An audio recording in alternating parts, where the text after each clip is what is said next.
Friends, I am Sonu Kumar. I am from Shri Ram academy. तो आज हम क्लास 10 का हिस्ट्री से यूनिट नंबर 2 का समाजवाद एवं साम्यवाद से क्वेश्चन जो है क्यूज के रूप में करने वाले हैं। पहला क्वेश्चन है, समाजवाद क्या है? तो समाजवाद वह विचारधारा जिसमें समाज के निचले तबके के लोगों को ध्यान में रखा जाता है, उसे समाजवाद कहते हैं। तो समाजवाद में उत्पादन पर सामूहिक हक होता है। समाजवाद एक शोषण उन्मुक्त समाज बनाता है। क्वेश्चन नंबर 2, समाजवादी अर्थव्यवस्था क्या है? तो समाजवादी अर्थव्यवस्था वह अर्थव्यवस्था जिसमें उत्पादन के सभी साधनों पर सरकार का हक होता है, इसे समाजवादी अर्थव्यवस्था कहते हैं। इस व्यवस्था में उत्पादन अपने निजी लाभ के लिए नहीं होता है या पूरे समाज के लिए होता है। अगला क्वेश्चन है, औद्योगिक क्रांति कहाँ हुआ था? तो औद्योगिक क्रांति इंग्लैंड में हुआ था और यह 18वीं शताब्दी में हुआ था। अगला क्वेश्चन है, आधुनिक समाजवाद का विभाजन कितने चरणों में होता है? तो आधुनिक समाजवाद का विभाजन 2 चरणों में होता है। पहला है कार्ल मार्क्स के पहले का समाजवाद, जिसे यूटोपियन समाजवाद कहा जाता है, और दूसरा है कार्ल मार्क्स के बाद का समाजवाद, जिसे वैज्ञानिक समाजवाद कहा जाता है। अगला क्वेश्चन है कि यूटोपियन समाजवाद क्या है? तो यूटोपियन का मतलब हुआ कल्पना या सपना देखने वाला, यानी कि स्वप्नदर्शी। यूटोपियन समाजवादी काल्पनिक सोच रखते थे और उनकी दृष्टि आदर्शवादी थी। एक क्रांति के बदले शांति में विश्वास रखते थे और यूटोपियन समाजवाद की विचारधारा व्यवहारिक नहीं होती थी। अगला क्वेश्चन है, कुछ यूटोपियन समाजवादी के उदाहरण दें। तो कुछ यूटोपियन समाजवाद जो है सेंट साइमन और चार्ल्स के फॉरियर, लुई ब्ला और रॉबर्ट ओवन जो इंग्लैंड में था, और सेंट साइमन जो फ्रांस का था। अगला क्वेश्चन है, कार्ल मार्क्स कौन थे? तो कार्ल मार्क्स का जन्म 5 मई 1818 ईस्वी में हुआ, जर्मनी में, राइन प्रांत में हुआ, टिरियल नगर के राइन प्रांत में। जर्मनी के महान दार्शनिक और समाजशास्त्री और अर्थशास्त्री और इतिहासकार थे। इनका पूरा नाम है Karl Heinrich Marx. Karl Marx Rousseau, Montesquieu और हेगेल के विचारों से प्रभावित थे। अगला क्वेश्चन है, कार्ल मार्क्स को जर्मनी से बाहर क्यों निकाल दिया?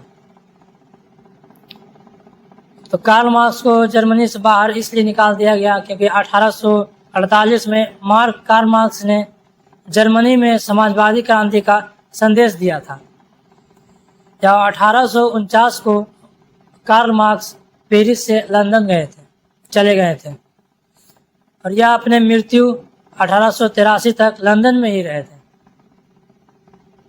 अगला क्वेश्चन है, दास कैपिटल किनकी पुस्तक है? तो दास कैपिटल जो है कार्ल मार्क्स की पुस्तक है और यह 1867 में लिखा गया था। अगला क्वेश्चन है, समाजवादियों की बाइबिल किस पुस्तक को कहा जाता है? तो समाजवादियों का बाइबिल दास कैपिटल को ही कहा जाता है, जो कार्ल मार्क्स के द्वारा लिखा गया था। अगला क्वेश्चन है, प्रथम अंतर्राष्ट्रीय संघ कार्ल मार्क्स के सहयोग से कब बना? तो प्रथम अंतर्राष्ट्रीय संघ 1864 में बना और यह मजदूरों के लिए बना था, और इस सम्मेलन का नारा था कि पूंजीवाद के खिलाफ था। अधिकारों के बिना कर्तव्य नहीं और कर्तव्य के बिना अधिकार नहीं, यह इस सम्मेलन का नारा था। अगला क्वेश्चन है, मजदूर दिवस कब मनाया जाता है?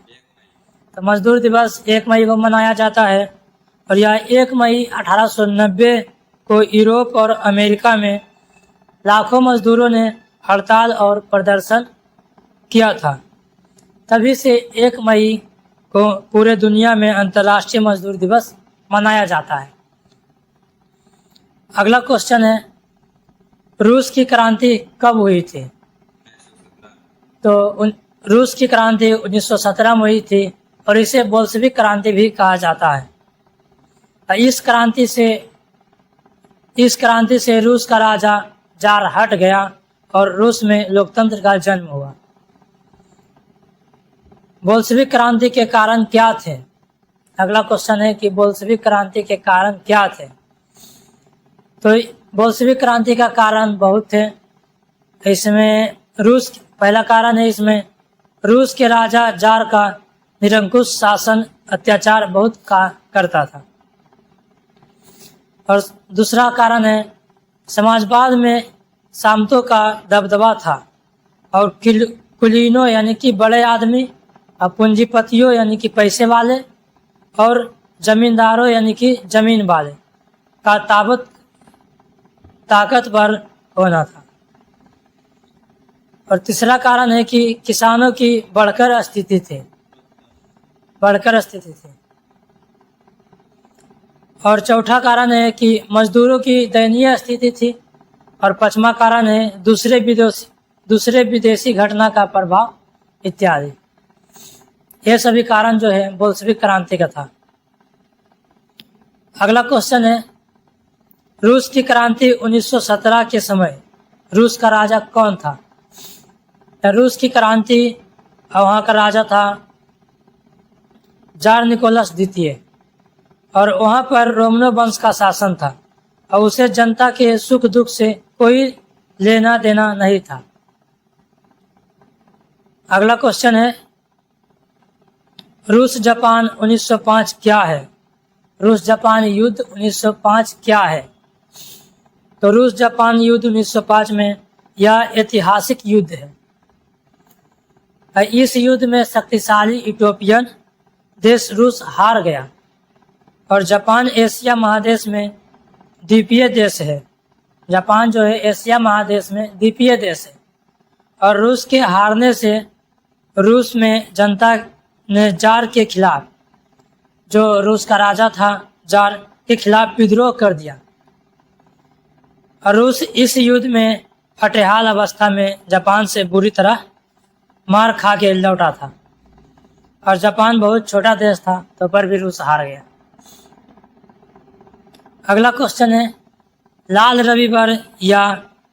रविवार या खूनी रविवार क्या है? तो यह जो 19 जनवरी 1905 में रूस के शहर सेंट पीटर्सबर्ग में जनता ने राजा के खिलाफ सड़कों पर प्रदर्शन शुरू कर दिया। जार की सेना ने निहत्थे जनता पर गोलियां बरसा दी थी और हजारों लोग इसमें मारे गए थे। इसलिए 9 जनवरी 1905 की घटना को खूनी रविवार कहते हैं। और यह घटना जो रविवार को हुआ था इसलिए इसे खूनी रविवार कहते हैं। वे लोग जो रोटी मांग रहे थे उस पर गोली बरसा दी। अगला क्वेश्चन है, अभी पूरी दुनिया में कौन सा कैलेंडर ज़्यादा उपयोग होता है? अभी पूरी दुनिया में कौन सा कैलेंडर ज़्यादा उपयोग होता है? तो अभी जो है पूरी दुनिया में ग्रेगोरियन कैलेंडर जो ज़्यादा उपयोग होता है। और इसी कैलेंडर से आज पूरी दुनिया में 2021 है। पहले ग्रेगोरियन कैलेंडर की जगह जूलियन कैलेंडर चलता था। जूलियन कैलेंडर में क्या होता था कि 13 दिन पीछे होता था ग्रेगोरियन कैलेंडर से। अगला क्वेश्चन है, वार एंड पीस यानी कि युद्ध और शांति किनकी पुस्तक है? तो वार एंड पीस जो है रूस के लियो टॉल्स्टॉय की पुस्तक है और यह एक बहुत प्रसिद्ध पुस्तक है। अगला क्वेश्चन है, सर्वहारा वर्ग क्या है? सर्वहारा वर्ग क्या है? तो सर्वहारा वर्ग जो वह वर्ग जिसमें किसान, मजदूर और गरीब लोग होते हैं उसे सर्वहारा वर्ग कहते हैं। आज के लिए इतना, मिलते हैं अगले पार्ट में। धन्यवाद।